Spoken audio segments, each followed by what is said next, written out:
and thank you for joining us for another movie Lingo. I'm Ron. I'm DeCarlo. And I'm Sean. All right, so we're going to go ahead and talk about Kong, okay? This is like a summer blockbuster type of movie. Just want to get a synopsis. What was the movie about?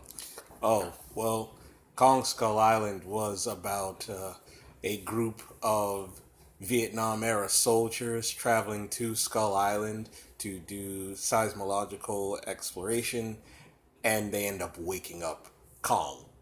And there's a photographer out there, and she's like the Ann Darrow of the movie. So you have a lot of action happening there. Okay, so if you've ever watched any movie Lingo, you understand there's the part where we tell you, spoiler alert, go and watch the movie if you haven't seen it already. We possibly are going to tell you something that's going to ruin it for you, similar to the Titanic sinking. You should already know what's going to happen. So, with that being said, did you like it? I love it. You loved it. Why did you love the movie? I'm a kaiju person.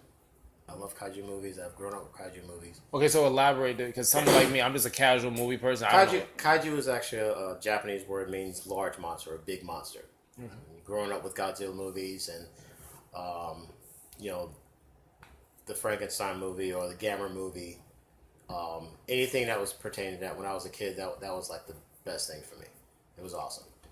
And watching that as a resurgence, especially in a new age and a new era with CGs and have to go through plots and making stories and whole 9 yards with that, I thought it was breathtaking. And they did a great job because as soon as Pacific Rim came out, that's when you knew it was going to launch off.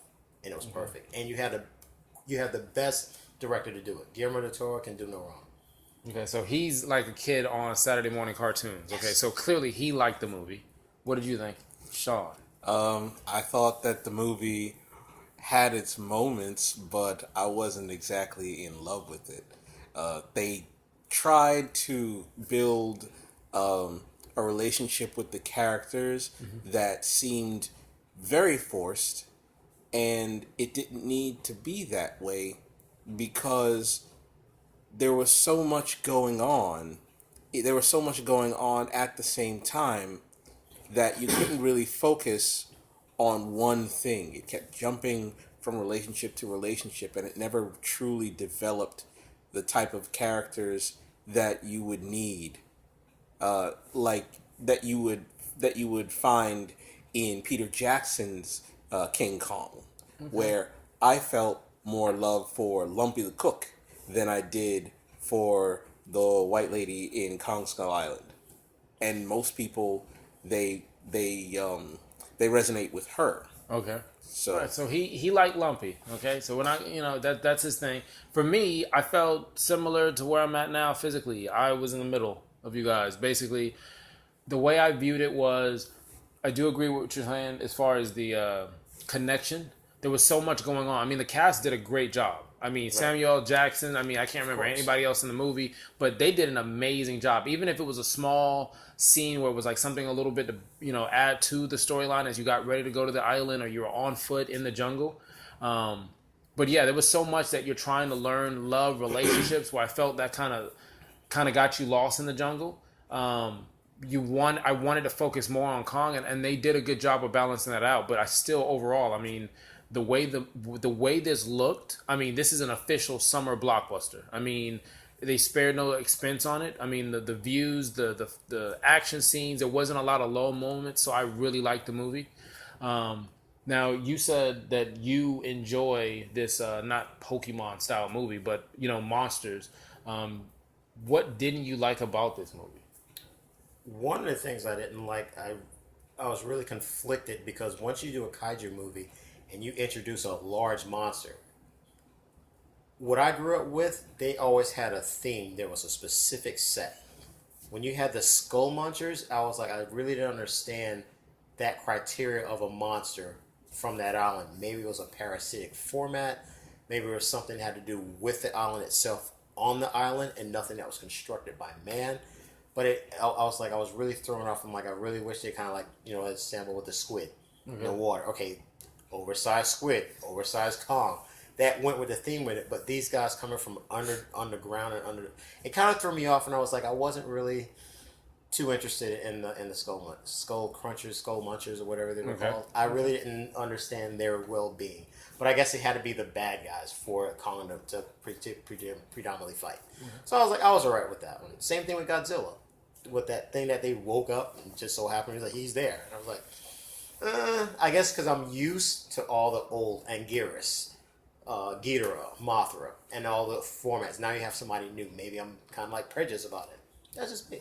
Okay. All right. So you said already you didn't like, or not, I want to say didn't like, but as far as it was a little spread out, as far as the cast, you wanted to get a little more lumpy time. All right. So that's basically what he said. Go back and listen. So, okay. So with that being said, what did you like about it though? What I did like was the environment. I fell in love with Skull Island. Oh, yeah. It was a You beautiful, want to go? natural Maybe not a vacation. environment. It's like, and to top it off, I fell in love with the psychic villagers and their whole thing, where everybody has their color paint scheme and how it just was put together. And for those of you who are paying attention, the ship where Kong's shrine is held is the wreckage of the SS Venture. So, and for all you Kong aficionados out there. Okay. All right. So when you say that was like an Easter egg, was there any other Easter eggs that you guys noticed in there? Stuff that you saw was like a nod at something else? Yes. Yeah. There is the tie-in to the Monarch organization that is going to be bringing together all of these kaiju that DeCarlo's been talking about, and I think that it's a dead giveaway that the Monarch organization is going to be bringing Mothra into the fold, and when Mothra shows up, then it's just going to be nuts. That means that the twins are going to show up, and that means that things are going to get even better. Unfortunately, I know whenever twins show up, it's not a good thing. That's just from personal experience. So. Shawnee, aka. All right, so what Easter eggs do you have? Anything out of that grabbed you? I know there was a special end credits. If you actually wait for the credits to end, there's something else at the end. Yeah. What happens at the end? When you get to the end, they did the whole Avengers aficionado thing of like, okay, half the credits roll up. There's that one thing, everyone else leaves, and like, wait a minute, you're gonna lose something. And when you see something, and it's as much as I want to tell what it is, but there's a lot at the end of it that you. Well, give it real briefly, just briefly. They have Tom Hiddleston's character and the female the camera lady come in, and they kind of like, well, they're sitting back and they're like, well, we didn't do anything wrong. We didn't do anything. It's like, no, we brought you in here because there's a huge top investigation. Skull Island, that's just one island. There's numerous ones, and they start setting all these other formats. And I think I was the loudest MF in there, and I was like, yeah, because you see all of these sketchings and hieroglyphics of all these other monsters in there, and I was like, yeah, that's it. It's like the best sex I'd ever had. I was like, that's so awesome. It's coming soon. By 2021. I thought we were going somewhere else with that, but I'm glad we stayed because if that was what was going to happen, I didn't want to mess up his moment, but I wasn't going to give eye contact. So I just okay. So you enjoyed the end credits. Yes. It was perfect. So we can say without a shadow of a doubt, there's going to be more. Oh yes. To this franchise. Oh yes. So it doesn't stop at Kong. Oh no. Okay. All right. So how would you rate this movie? Goes 1 to 10, 0 to 10. I don't think we've ever given a 0. No, 0 to 0. I personally gave it an 8. Why would you give it an 8? It's not wrong. I'm just saying, like, no, I understand that. The elements were there. I did have conflicts, like you said, with Sean. Like, you know, it was busy when it shouldn't have been. There's too much busyness to it, and it kept rolling. I felt more control at it because I knew it was like, here's a guy that asked somebody else to help them with something. Then they had a whole bunch of a group of mercenaries or military people. So I had them grouped. So it's easy for me to get to. It was still busy though. Mm-hmm. And I was like, I can understand that. And I got past that. All I wanted to see is like some heads getting crunched in. Okay. Kong's doing his thing.